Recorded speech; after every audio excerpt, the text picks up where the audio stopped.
ਸਤਿ ਸ੍ਰੀ ਅਕਾਲ ਜੀ। ਚੜ੍ਹਦੀ ਕਲਾ ਟਾਈਮ ਟੀਵੀ ਵੇਖ ਰਹੇ ਸਾਰੇ ਦਰਸ਼ਕਾਂ ਦਾ ਸਵਾਗਤ ਹੈ ਪੰਜਾਬੀ ਖਬਰਾਂ ਦੇ ਇਸ ਬੁਲੇਟਿਨ ਦੇ ਵਿੱਚ। ਮੈਂ ਹਾਂ ਤੁਹਾਡੇ ਨਾਲ ਮਨਦੀਪ ਕੌਰ ਖਾਲਸਾ ਤੇ ਸ਼ੁਰੂਆਤ ਵਿੱਚ ਇੱਕ ਨਜ਼ਰ ਮਾਰ ਲੈਂਦੇ ਹਾਂ ਖਾਸ ਖਬਰਾਂ ਤੇ।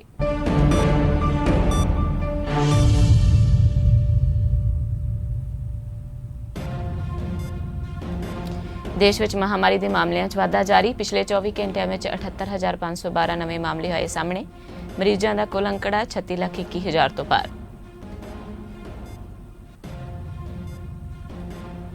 ਪੰਜਾਬ ਵਿੱਚ 1,541 ਨਵੇਂ ਮਰੀਜ਼ ਹੋਏ ਰਿਪੋਰਟ।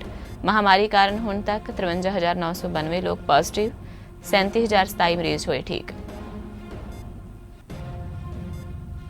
ਪੰਜਾਬ ਸਰਕਾਰ ਵੱਲੋਂ ਪੰਜਾਬ ਵਿੱਚ ਅਨਲੌਕ 4 ਨੂੰ ਲੈ ਕੇ ਨਵੀਆਂ ਗਾਈਡਲਾਈਨਸ ਜਾਰੀ। ਪੰਜਾਬ ਵਿੱਚ ਵੀਕਐਂਡ ਤਾਲਾਬੰਦੀ 30 ਸਤੰਬਰ ਤੱਕ ਜਾਰੀ ਰਹੇਗੀ।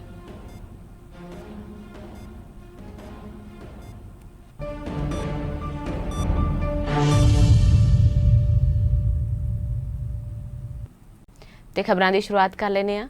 ਦੇਸ਼ ਵਿੱਚ ਪਿਛਲੇ 24 ਘੰਟਿਆਂ ਵਿੱਚ 78,512 ਨਵੇਂ ਮਾਮਲੇ ਸਾਹਮਣੇ ਆਏ ਨੇ ਅਤੇ 971 ਲੋਕਾਂ ਦੀ ਮੌਤ ਹੋਈ ਹੈ। ਇਸ ਤੋਂ ਬਾਅਦ ਮਰੀਜ਼ਾਂ ਦਾ ਕੁੱਲ ਅੰਕੜਾ 36,21,000 ਤੱਕ ਪਹੁੰਚ ਗਿਆ ਹੈ।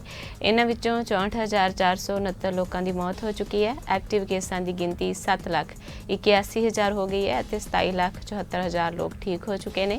ਅਮਰੀਕਾ ਤੇ ਬ੍ਰਾਜ਼ੀਲ ਵਿੱਚ ਮਾਮਲਿਆਂ ਦੀ ਸੰਖਿਆ ਤੇ ਮੌਤਾਂ ਦੀ ਗਿਣਤੀ ਪਹਿਲਾਂ ਦੇ ਮੁਕਾਬਲੇ ਘਟ ਰਹੀ ਹੈ, ਪਰ ਭਾਰਤ ਵਿੱਚ ਇਹ ਰਫ਼ਤਾਰ तेज हो रही है। देश में वायरस के मरीजों की गिनती में लगातार वाधा हो रहा है। इस चलदे केंद्र सरकार ने कौमांतरी वपारक यात्री उड़ाणा ते लगी रोक नूं 30 सितंबर तक वधा दिता है। दसणयोग है कि कोविड-19 के चलदे मार्च के अंत में ये सेवावां मुलतवी कर दित्तियां गईयां सन।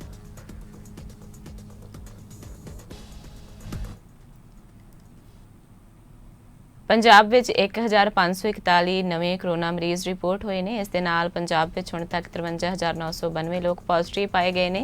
इन्हां विचों 37,027 मरीज ठीक हो चुके हैं। बाकी 15,512 मरीज इलाज के अधीन ने। पीड़ित 474 मरीज ऑक्सीजन और 77 मरीज जिन्हां दी हालत गंभीर है उन्होंने वेंटीलेटर के सहारे रखा गया है। सब तो वध नवे मामले बठिंडा तो 231, लुधियाना तो 210, जलंधर तो 202, पटियाला तो 156 नवे पॉजिटिव मरीज रिपोर्ट हुए हैं। हुण तक 1,453 मरीजों की मौत भी हो चुकी है।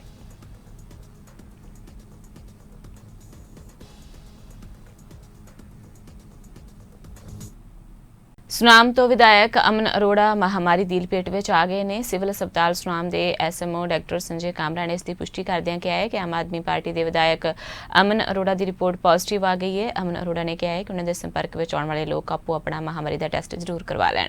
दोस्तों, मैं तुहानूं सारिआं नूं अपील भी करूँगा कि जिस तरीके दे नाल अज करोना दिन पर दिन अपने पैर पसारदा जा रहा है, तुहानूं सारिआं नूं अपना ध्यान रखण दी लोड़ है। मैनूं भी पिछले 2 दिनों तो कुछ अपनी तबीयत ठीक महसूस नहीं हो रही सीगी ते कल जदों मैं करोना टैसट कराया सुनाम सिविल हॉस्पिटल दे विचों ते उहदी रिपोर्ट है जिहड़ी अज हुणे 10 मिनट पहलां आई है वो पॉजिटिव आई है। इस तो पहलां 25 तारीख नूं भी कराया सीगा विधान सभा सैशन तो पहलां, उस समय रिपोर्ट नैगेटिव सी, पर अज जिहड़ी रिपोर्ट आई है वो हुण पॉजिटिव आई है। सो मैं मेरे उन्हां सारे साथियों नूं जिहड़े पिछले दिनों दे विच मेरे संपर्क दे विच आए ने उन्हां नूं बेनती करूँगा, अपील करूँगा कि वो अपना ध्यान रखण और अपने टेस्ट ने जिहड़े वो जरूर करा लैण ताकि किसी तरीके का जे कोई खदशा तो वो दूर हो जाए। और ध्यान रखण तो इलावा ਜਿਹੜੇ मेरे साथी मेरे हल्के ਦੇ इलाके ਦੇ लोग ने, ਜਿਹੜਾ मेरा दफ्तर है, दफ्तर ਦੇ स्टाफ मैंबर्स का भी मैं 2 ਵਾਰੀ तकरीबन 1 ਵਾਰੀ हफ्ता पहला और फिर कल सारे स्टाफ मैंबर्स का टैसट है ਜਿਹੜਾ ਉਹ करा लिया, उन्हों का नैगेटिव है। ऑफिस मेरा उस तरीके ਦੇ ਨਾਲ फंक्शनल रहेगा। सेवा केंद्र लोगों की सेवा ਦੇ ਵਿੱਚ उस तरीके ਦੇ ਨਾਲ हाज़र है। प्रिकॉशनस ने ਜਿਹੜੀਆਂ ਉਹ ਅਸੀਂ ਪਹਿਲਾਂ ਵੀ बड़े ਵੱਡੇ ਪੱਧਰ ਦੇ ਉੱਪਰ पिछले 5 ਮਹੀਨੇ ਤੋਂ ਲੈਂਦੇ ਆ ਰਹੇ ਹਾਂ। ਹੁਣ ਦੁਬਾਰਾ प्रिकॉशनस होर ਵਧਾ ਦਿੱਤੀਆਂ ਗਈਆਂ ਨੇ। ਜਿਹਨੂੰ ਕਿਸੇ ਨੂੰ कोई ज़रूरी काम है वो ज़रूर पहुँचो। बाकी मैं हमेशा तुहाडे लई जदों तक खुद आप मैं सैल्फ आइसोलेशन दे विच घर दे अंदर ही अपने आप को आइसोलेट कर लिया है, पर फोन दे उपर किसी का कोई कामकार होवे उहदे उपर अवेलेबल हाँ। ਹੁਸ਼ਿਆਰਪੁਰ ਜ਼ਿਲ੍ਹੇ ਵਿੱਚ 43 ਹੋਰ ਪੋਜ਼ਿਟਿਵ ਮਰੀਜ਼ਾਂ ਦੀ ਪੁਸ਼ਟੀ ਹੋਣ ਦੇ ਨਾਲ ਕੁੱਲ ਪੋਜ਼ਿਟਿਵ ਮਰੀਜ਼ਾਂ ਦੀ ਗਿਣਤੀ 1,538 ਹੋ ਗਈ ਹੈ, ਜਦਕਿ 4 ਮੌਤਾਂ ਹੋਣ ਦੇ ਨਾਲ ਕੁੱਲ ਮੌਤਾਂ ਦੀ ਗਿਣਤੀ 45 ਹੋ ਗਈ ਹੈ। ਇਸ ਸੰਬੰਧੀ ਜਾਣਕਾਰੀ ਦਿੰਦਿਆਂ civil surgeon doctor Jaspir Singh ਨੇ ਦੱਸਿਆ ਹੈ ਕਿ 1,060 ਸੈਂਪਲਸ ਦੀ ਪ੍ਰਾਪਤ ਹੋਈਆਂ ਰਿਪੋਰਟਸ ਦੇ ਵਿੱਚੋਂ ਜ਼ਿਲ੍ਹੇ ਦੇ ਵੱਖ-ਵੱਖ ਸਿਹਤ ਬਲਾਕਾਂ ਨਾਲ ਸੰਬੰਧਿਤ 43 ਸੈਂਪਲ ਪੋਜ਼ਿਟਿਵ ਆਏ ਨੇ, ਜਦਕਿ 4 ਮਰੀਜ਼ਾਂ ਦੀ ਮੌਤ ਹੋ ਚੁੱਕੀ ਹੈ। ਪੰਜਾਬ ਸਰਕਾਰ ਵੱਲੋਂ ਪੰਜਾਬ ਵਿੱਚ ਅਨਲੌਕ 4 ਨੂੰ ਲੈ ਕੇ ਨਵੀਆਂ ਗਾਈਡਲਾਈਨਸ ਜਾਰੀ ਕਰ ਦਿੱਤੀਆਂ ਗਈਆਂ ਨੇ। ਦੇਸ਼ ਵਿੱਚ ਹੁਣ 1 ਸਤੰਬਰ ਤੋਂ ਅਨਲੌਕ 4 ਸ਼ੁਰੂ ਹੋ ਗਿਆ ਹੈ। ਇਸ ਦੇ ਚੱਲਦਿਆਂ 29 ਅਗਸਤ ਨੂੰ ਕੇਂਦਰ ਸਰਕਾਰ ਵੱਲੋਂ ਨਵੇਂ ਦਿਸ਼ਾ ਨਿਰਦੇਸ਼ ਜਾਰੀ ਕਰ ਦਿੱਤੇ ਗਏ ਸਨ। ਇਸ ਦੇ ਮੱਦੇਨਜ਼ਰ ਪੰਜਾਬ ਸਰਕਾਰ ਵੱਲੋਂ ਵੀ ਪੰਜਾਬ ਵਿੱਚ ਅਨਲੌਕ 4 ਲਈ ਨਵੇਂ ਦਿਸ਼ਾ ਨਿਰਦੇਸ਼ ਜਾਰੀ ਕੀਤੇ ਗਏ ਨੇ। ਹਾਲਾਂਕਿ ਪੰਜਾਬ ਸਰਕਾਰ ਵੱਲੋਂ ਜਾਰੀ ਕੀਤੇ ਗਏ ਦਿਸ਼ਾ ਨਿਰਦੇਸ਼ਾਂ ਵਿੱਚ ਕੋਈ ਖਾਸ ਬਦਲਾਵ ਨਹੀਂ ਕੀਤੇ ਗਏ, ਪਰ ਪੰਜਾਬ ਦੇ 5 ਜ਼ਿਲ੍ਹਿਆਂ ਵਿੱਚ ਆਡ ਈਵਨ ਦਾ ਫਾਰਮੂਲਾ ਖਤਮ ਕਰ ਦਿੱਤਾ ਗਿਆ ਹੈ। ਪੰਜਾਬ ਵਿੱਚ ਵੀਕਐਂਡ ਤਾਲਾਬੰਦੀ 30 ਸਤੰਬਰ ਤੱਕ ਜਾਰੀ ਰਹੇਗੀ ਅਤੇ ਰਾਤ ਦਾ ਕਰਫਿਊ ਵੀ ਪਹਿਲਾਂ ਵਾਂਗ ਹੀ ਜਾਰੀ ਰਹੇਗਾ। ਇਸ ਦੇ ਨਾਲ ਹੀ ਦੁਕਾਨਾਂ ਵੀ ਪਹਿਲਾਂ ਦੀ ਤਰ੍ਹਾਂ ਸ਼ਾਮ 6:30 ਵਜੇ ਤੱਕ ਹੀ ਖੁੱਲਣਗੀਆਂ। ਸਾਰੇ ਸਮਾਜਿਕ, ਰਾਜਨੀਤਿਕ, ਧਾਰਮਿਕ ਇਕੱਠ, ਵਿਰੋਧ ਪ੍ਰਦਰਸ਼ਨਾਂ ਤੇ ਹੋਰ ਪ੍ਰਦਰਸ਼ਨਾਂ ਤੇ ਰੋਕ ਲਗਾਉਣ ਦੀ ਸਥਿਤੀ ਸੂਬੇ ਭਰ ਵਿੱਚ ਲਾਗੂ ਰਹੇਗੀ। ਇਸ ਤੋਂ ਇਲਾਵਾ ਵਿਆਹ ਸਮਾਗਮਾਂ ਵਿੱਚ 30 ਲੋਕ ਸ਼ਾਮਲ ਹੋ ਸਕਣਗੇ। ਅੰਤਿਮ ਸੰਸਕਾਰ ਮੌਕੇ 20 ਲੋਕ ਸ਼ਾਮਲ ਹੋ ਸਕਦੇ ਨੇ। ਪੰਜਾਬ ਦੇ ਰਾਜਪਾਲ ਅਤੇ UT ਚੰਡੀਗੜ੍ਹ ਦੇ ਪ੍ਰਸ਼ਾਸਕ VP ਸਿੰਘ ਬਦਨੌਰ ਨੇ ਵਾਰ ਰੂਮ ਮੀਟਿੰਗ ਦੀ ਪ੍ਰਧਾਨਗੀ ਕਰਦਿਆਂ ਫੈਸਲਾ ਕੀਤਾ ਹੈ ਕਿ ਕੇਂਦਰ ਸਰਕਾਰ ਵੱਲੋਂ ਅਨਲੌਕ 4 ਦੇ ਤਹਿਤ ਜਾਰੀ ਕੀਤੇ ਗਏ ਦਿਸ਼ਾ ਨਿਰਦੇਸ਼ਾਂ ਦੀ ਪਾਲਣਾ ਕਰਦਿਆਂ ਸ਼ਹਿਰ ਵਿੱਚੋਂ ਰਾਤ ਦਾ ਕਰਫਿਊ ਖਤਮ ਕਰ ਦਿੱਤਾ ਗਿਆ ਹੈ।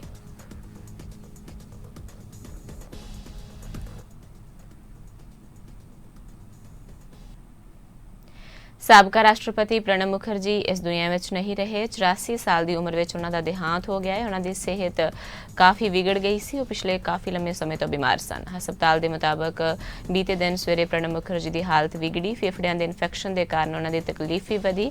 ਵੈਂਟੀਲੇਟਰ ਤੇ ਨਿਰੰਤਰ ਇਲਾਜ ਉਹਨਾਂ ਦਾ ਕੀਤਾ ਜਾ ਰਿਹਾ ਸੀ। ਉਹ ਇੱਕ ਡੂੰਘੀ ਕੋਮਾ ਵਿੱਚ ਸਨ। ਪ੍ਰਣਬ ਮੁਖਰਜੀ 2012 ਤੋਂ 2017 ਤੱਕ ਦੇਸ਼ ਦੇ 13ਵੇਂ ਰਾਸ਼ਟਰਪਤੀ ਸਨ। ਪੰਜਾਬ ਸਰਕਾਰ ਨੇ ਸਾਬਕਾ ਰਾਸ਼ਟਰਪਤੀ ਪ੍ਰਣਬ ਮੁਖਰਜੀ ਦੇ ਅਕਾਲ ਚਲਾਣੇ ਤੇ 7 ਦਿਨ ਦਾ ਸਰਕਾਰੀ ਸੋਗ ਐਲਾਨਿਆ ਹੈ। ਭਾਰਤ ਦੇ ਰਾਸ਼ਟਰਪਤੀ ਰਾਮਨਾਥ ਕੋਵਿੰਦ, ਪ੍ਰਧਾਨ ਮੰਤਰੀ ਨਰਿੰਦਰ ਮੋਦੀ, ਕਾਂਗਰਸੀ ਆਗੂ ਰਾਹੁਲ ਗਾਂਧੀ, ਪੰਜਾਬ ਦੇ ਮੁੱਖ ਮੰਤਰੀ ਕੈਪਟਨ ਅਮਰਿੰਦਰ ਸਿੰਘ ਸਾਬਕਾ ਰਾਸ਼ਟਰਪਤੀ ਪ੍ਰਣਬ ਮੁਖਰਜੀ ਦੇ ਦੇਹਾਂਤ ਤੇ ਦੁੱਖ ਦਾ ਪ੍ਰਗਟਾਵਾ ਕੀਤਾ।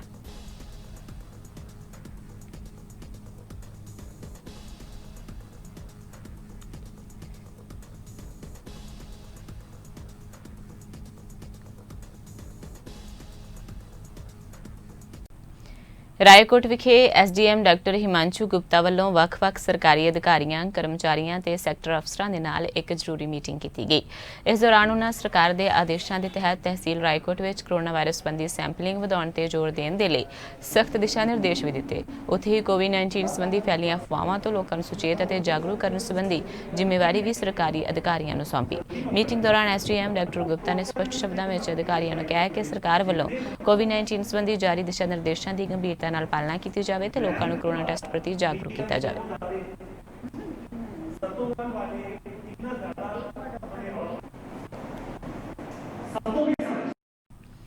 ਸੂਬਿਆਂ ਨੂੰ GST ਮੁਆਵਜ਼ੇ ਦੇ ਭੁਗਤਾਨ ਦੇ ਲਈ ਕੇਂਦਰ ਸਰਕਾਰ ਵੱਲੋਂ ਪੇਸ਼ ਕੀਤੇ 2 ਵਿਕਲਪਾਂ ਨੂੰ ਸਿਰੇ ਤੋਂ ਰੱਦ ਕਰਦਿਆਂ ਪੰਜਾਬ ਦੇ ਵਿੱਤ ਮੰਤਰੀ ਮਨਪ੍ਰੀਤ ਬਾਦਲ ਅਤੇ ਕੇਂਦਰੀ ਵਿੱਤ ਮੰਤਰੀ ਸ਼੍ਰੀਮਤੀ ਨਿਰਮਲਾ ਸੀਤਾਰਮਨ ਨੂੰ ਪੱਤਰ ਲਿਖ ਕੇ ਇਸ ਫੈਸਲੇ ਜੋ ਵਸਤਾਂ ਤੇ ਸੇਵਾਵਾਂ ਕਰ ਕੌਂਸਲ ਦੀ ਪਿਛਲੀ ਮੀਟਿੰਗ ਵਿੱਚ ਲਿਆ ਗਿਆ ਸੀ ਉਸ ਤੇ ਮੁੜ ਵਿਚਾਰ ਕਰਨ ਲਈ ਕਿਹਾ ਹੈ। ਇਸ ਫੈਸਲੇ ਨੂੰ ਕੇਂਦਰ ਸਰਕਾਰ ਦੇ ਸੰਵਿਧਾਨਕ ਭਰੋਸੇ ਦੀ ਸਪਸ਼ਟ ਉਲੰਘਣਾ ਕਰਾਰ ਦਿੰਦਿਆਂ ਮਨਪ੍ਰੀਤ ਬਾਦਲ ਨੇ ਕਿਹਾ ਹੈ ਕਿ ਇਸ ਨੂੰ ਸਹਿਕਾਰੀ ਸੰਘੀ ਢਾਂਚੇ ਦੀ ਭਾਵਨਾ ਨਾਲ ਵਿਸ਼ਵਾਸਘਾਤ ਮੰਨਿਆ ਜਾਵੇਗਾ ਜੋ ਹੁਣ ਤੱਕ GST ਪ੍ਰਣਾਲੀ ਦੀ ਰੀੜ੍ਹ ਦੀ ਹੱਡੀ ਹੈ। ਪੰਜਾਬ ਇਸ ਮਸਲੇ ਤੇ ਪੂਰੀ ਸਪਸ਼ਟਤਾ ਚਾਹੁੰਦਾ ਹੈ ਅਤੇ GST ਦੀ ਅਗਲੀ ਬੈਠਕ ਵਿੱਚ ਇਹ ਮਾਮਲਾ ਇੱਕ ਵਾਰ ਫਿਰ ਏਜੰਡੇ ਤੇ ਲਿਆਉਣਾ ਚਾਹੁੰਦਾ ਹੈ। ਪੱਤਰ ਵਿੱਚ ਮਨਪ੍ਰੀਤ ਬਾਦਲ ਨੇ ਇਸ ਮਾਮਲੇ ਤੇ ਵਿਚਾਰ ਵਟਾਂਦਰੇ ਲਈ ਇੱਕ GOM ਦੇ ਗਠਨ ਦਾ ਵੀ ਸੁਝਾਅ ਦਿੱਤਾ ਜਿਸ ਵੱਲੋਂ 10 ਦਿਨਾਂ ਦੀ ਸਮਾਂ ਸੀਮਾ ਅੰਦਰ ਸਿਫਾਰਸ਼ਾਂ ਦਿੱਤੀਆਂ ਜਾਣਗੀਆਂ। ਉਹਨਾਂ ਕਿਹਾ ਕਿ ਪੰਜਾਬ ਇਸ ਮਸਲੇ ਦੇ ਹੱਲ ਵਾਸਤੇ ਸਹਿਯੋਗ ਕਰਨ ਦੇ ਲਈ ਤਿਆਰ ਹੈ ਪਰ ਇਸ ਪੜਾਅ ਤੇ ਦਿੱਤੇ ਗਏ ਕਿਸੇ ਵੀ ਬਦਲ ਦੀ ਚੋਣ ਵਿੱਚ ਅਸਮਰੱਥ ਹੈ।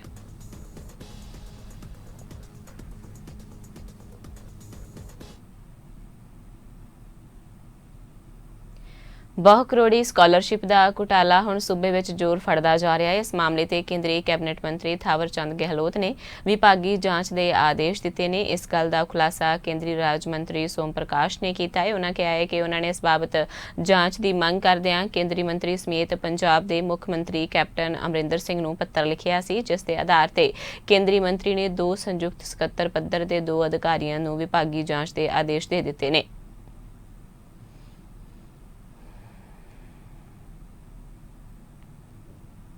ਦੇਖੋ ਤੁਹਾਨੂੰ ਪਤਾ ਹੈ ਪੰਜਾਬ ਵਿੱਚ ਬਹੁਤ ਵੱਡਾ ਪੋਸਟ ਮੈਟ੍ਰਿਕ ਸਕਾਲਰਸ਼ਿਪ ਦਾ ਘੁਟਾਲਾ ਹੋਇਆ ਜਿਹਦੇ ਵਿੱਚ ਮੈਨੇ ਚਿੱਠੀ ਪੰਜਾਬ ਦੇ ਮੁੱਖ ਮੰਤਰੀ ਨੂੰ ਤੇ ਦੂਜੀ ਕੇਂਦਰੀ ਵਜ਼ੀਰ ਥਾਵਰਚੰਦ ਗਹਿਲੋਤ ਜੀ ਨੂੰ ਲਿਖੀ ਸੀ ਤੇ ਇਹਦੀ ਘੁਟਾਲੇ ਦੀ ਇਨਕੁਆਇਰੀ ਦੀ ਮੰਗ ਕੀਤੀ ਸੀ।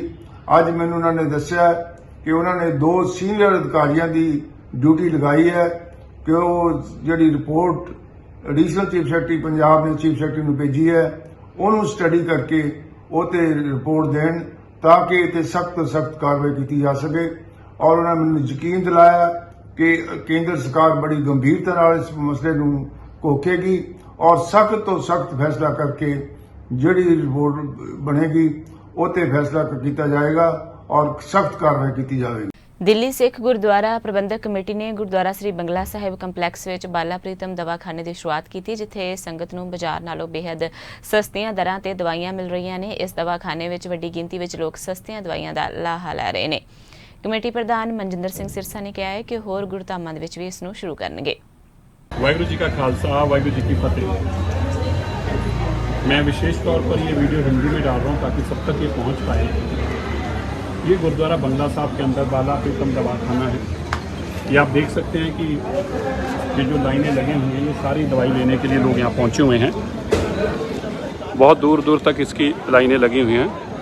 हमें ये तीसरा दिन है, अभी ये 3 दिन ही हुए हैं अभी इसको चालू हुए और हमारे पास भी बहुत चैलेंजेस हैं। हम संगत की भावना को समझते हैं। लोगों को इंतज़ार करना पड़ रहा है, आधा घंटा पौना घंटा इंतज़ार करना पड़ रहा है। हमारे मेंबर सरदार मनमोहन सिंह जी भी बुल्लर साहब खुद यहाँ पर खड़े होके और संगत का सहयोग करने की कोशिश कर रहे हैं, लेकिन हमारी मजबूरी है कि बहुत दूर दूर तक ये लंबी लंबी लाइनें लगी हैं।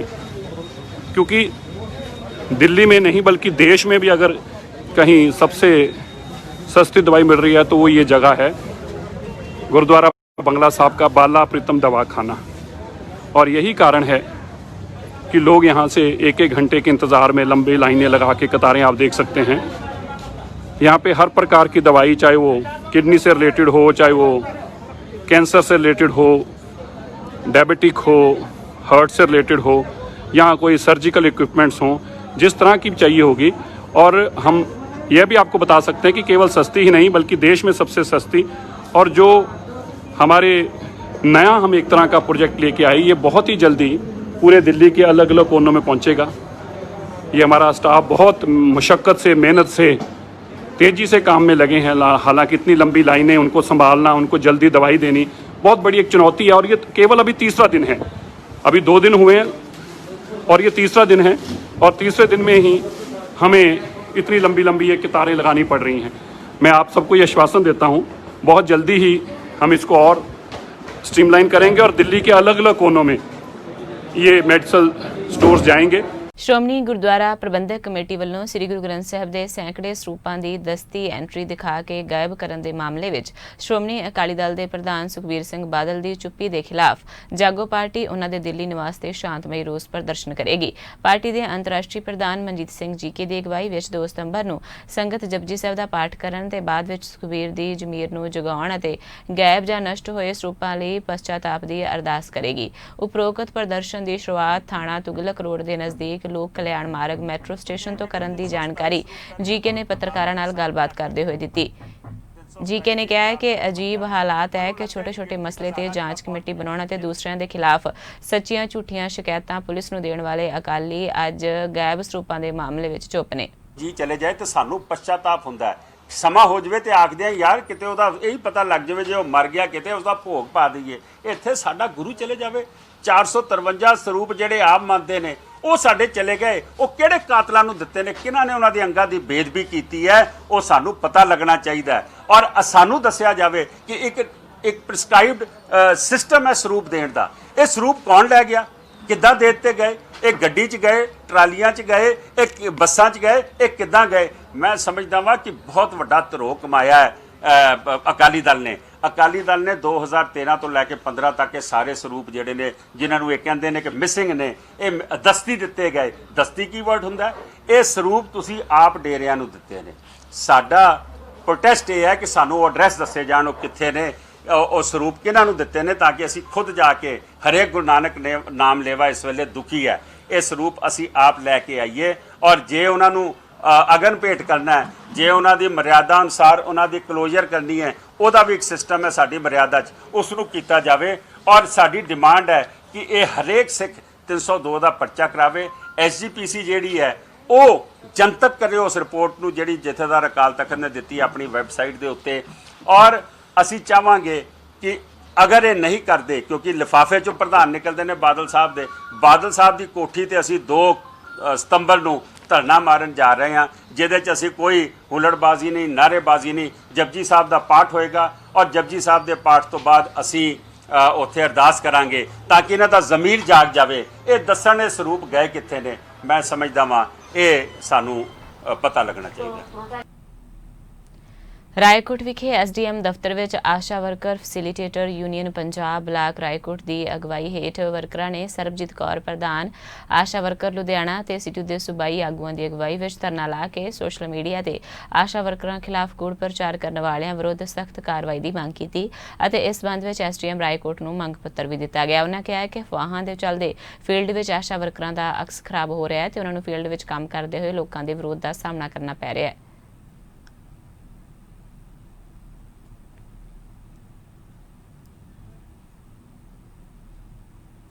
ਪੰਜਾਬ ਵਿੱਚ ਖਾਲਿਸਤਾਨ ਦਾ ਮੁੱਦਾ ਸਰਗਰਮ ਹੁੰਦਾ ਨਜ਼ਰ ਆ ਰਿਹਾ ਹੈ। ਮੋਗਾ ਦੇ ਬਾਅਦ ਹੁਣ ਬਠਿੰਡਾ ਵਿੱਚ ਖਾਲਿਸਤਾਨ ਦੇ ਝੰਡੇ ਲੱਗੇ ਵਿਖਾਈ ਦਿੱਤੇ। ਬਠਿੰਡਾ ਦੀ ਪੁੱਚੋ ਮੰਡੀ ਦੀ ਮਾਰਕੀਟ ਕਮੇਟੀ ਦੇ ਦਫ਼ਤਰ ਤੇ ਨੈਸ਼ਨਲ ਹਾਈਵੇ ਤੇ ਖਾਲਿਸਤਾਨ ਦੇ ਝੰਡੇ ਲੱਗੇ ਵੇਖੇ ਗਏ। ਇਸ ਬਾਬਤ ਇੱਕ ਵੀਡੀਓ ਵੀ ਵਾਇਰਲ ਹੋ ਰਹੀ ਹੈ, ਜਿਸ ਨੂੰ ਲੈ ਕੇ ਪੰਜਾਬ ਪੁਲਿਸ ਵੱਲੋਂ ਮਾਮਲੇ ਦੀ ਤਫਤੀਸ਼ ਕੀਤੀ ਜਾ ਰਹੀ ਹੈ।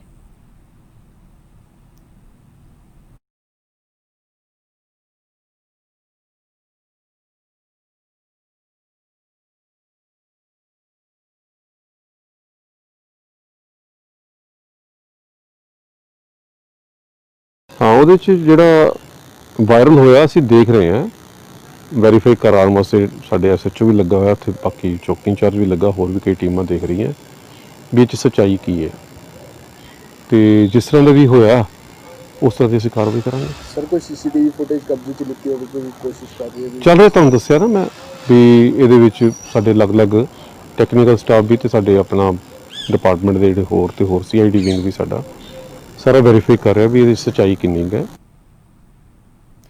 ਹੁਸ਼ਿਆਰਪੁਰ ਪੁਲਿਸ ਨੇ ਲੁੱਟ-ਖੋਹ ਦੀਆਂ ਵਾਰਦਾਤਾਂ ਨੂੰ ਸੁਲਝਾਉਣ ਵਿੱਚ ਸਫਲਤਾ ਹਾਸਲ ਕੀਤੀ ਹੈ। ਪੁਲਿਸ ਲਾਈਨ ਹੁਸ਼ਿਆਰਪੁਰ ਵਿਖੇ ਪ੍ਰੈਸ ਕਾਨਫਰੰਸ ਨੂੰ ਸੰਬੋਧਨ ਕਰਦਿਆਂ ਜ਼ਿਲ੍ਹਾ ਪੁਲਿਸ ਮੁਖੀ ਨਵਜੋਤ ਸਿੰਘ ਚਾਹਲ ਨੇ ਦੱਸਿਆ ਕਿ ਅਗਸਤ ਮਹੀਨੇ ਦੌਰਾਨ ਹੁਸ਼ਿਆਰਪੁਰ ਵਿੱਚ ਕੁੱਲ 10 ਲੁੱਟ-ਖੋਹ ਦੀਆਂ ਵਾਰਦਾਤਾਂ ਹੋਈਆਂ ਸਨ, ਜਿਨ੍ਹਾਂ ਵਿੱਚੋਂ 5 ਵਾਰਦਾਤਾਂ ਨੂੰ ਪੁਲਿਸ ਵੱਲੋਂ ਸੁਲਝਾ ਲਿਆ ਗਿਆ ਹੈ। ਚਾਹਲ ਨੇ ਵੀ ਦੱਸਿਆ ਕਿ ਪੁਲਿਸ ਵੱਲੋਂ ਕੁੱਲ 6 ਵਿਅਕਤੀਆਂ ਨੂੰ ਕਾਬੂ ਕੀਤਾ ਗਿਆ। ਉਹਨਾਂ ਦੱਸਿਆ ਕਿ ਕਾਬੂ ਕੀਤੇ ਗਏ ਵਿਅਕਤੀਆਂ ਤੋਂ 3 ਸੋਨੇ ਦੀਆਂ ਚੈਨੀਆਂ, 1 ਸੋਨੇ ਦੀ ਵਾਲੀ, 1 ਮੋਬਾਈਲ ਫੋਨ, ਮੋਟਰਸਾਈਕਲ ਵੀ ਬਰਾਮਦ ਕੀਤਾ ਗਿਆ ਹੈ। ਇਸ ਮੌਕੇ ਹੁਸ਼ਿਆਰਪੁਰ ਪੁਲਿਸ ਵੱਲੋਂ ਨਵੀਂ ਪਹਿਲ ਕਦਮੀ ਕਰਦਿਆਂ ਹੋਇਆਂ ਲੁੱਟ-ਖੋਹ ਦਾ ਸ਼ਿਕਾਰ ਹੋਏ ਵਿਅਕਤੀਆਂ ਨੂੰ ਮੌਕੇ ਤੇ ਹੀ ਸਮਾਨ ਉਹਨਾਂ ਦੇ ਸਪੁਰਦ ਕੀਤਾ ਗਿਆ।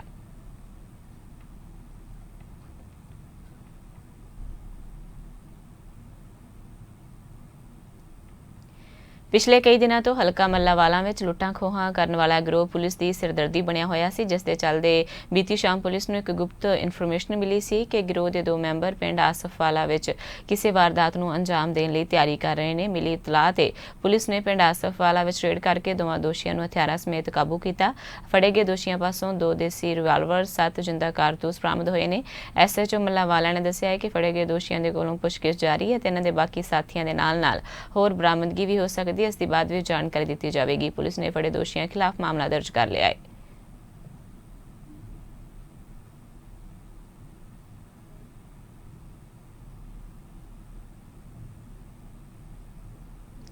ਮੋਹਾਲੀ ਪੁਲਿਸ ਨੇ ਮੋਟਰਸਾਈਕਲ ਚੋਰੀ ਕਰਨ ਵਾਲੇ 2 ਨੌਜਵਾਨਾਂ ਨੂੰ ਕਾਬੂ ਕੀਤਾ ਹੈ, ਜਿਨ੍ਹਾਂ ਪਾਸੋਂ 3 ਮੋਟਰਸਾਈਕਲ ਬਰਾਮਦ ਕੀਤੇ ਗਏ ਨੇ।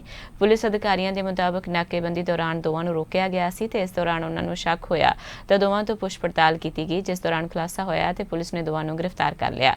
ਪੁਲਿਸ ਵੱਲੋਂ ਮਾਮਲੇ ਵਿੱਚ ਬਣਦੀ ਕਾਰਵਾਈ ਕੀਤੀ ਜਾ ਰਹੀ ਹੈ।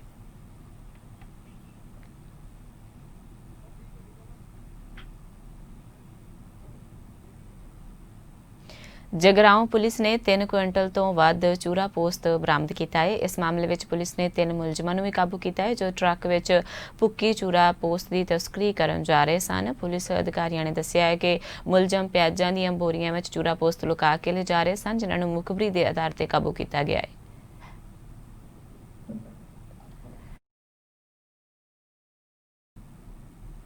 ਪੰਜਾਬੀ ਖਬਰਾਂ ਦੇ ਇਸ ਬੁਲੇਟਿਨ ਵਿੱਚ ਫਿਲਹਾਲ ਇੰਨਾ ਹੀ। ਹੁਣ ਤੁਸੀਂ ਮੈਨੂੰ ਮਨਦੀਪ ਕੌਰ ਖਾਲਸਾ ਨੂੰ ਦਿਓ ਆਗਿਆ। ਧੰਨਵਾਦ ਜੀ।